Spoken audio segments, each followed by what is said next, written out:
હવે બધા ગુજરાતીઓ કહેશે ચાલો દિલ્હી, કેમ કે ગુજરાતીઓ હવે ગણતરીના કલાકોમાં દિલ્હી પહોંચી શકશે. મોદી સાહેબ કે અમિતભાઈ બોલાવે તો નેતાઓ ટ્રેનમાં બેસી માત્ર 3-4 કલાકમાં દિલ્હી પહોંચી જશે.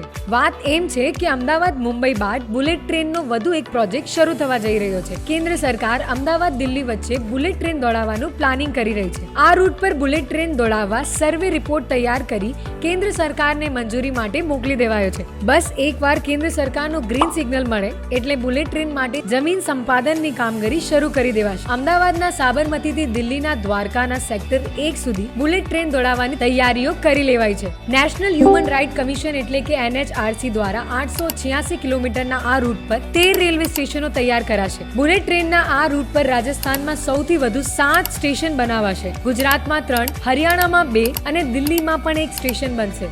બુલેટ ટ્રેન અમદાવાદ દિલ્હી વચ્ચે 350 કિલોમીટરની સ્પીડથી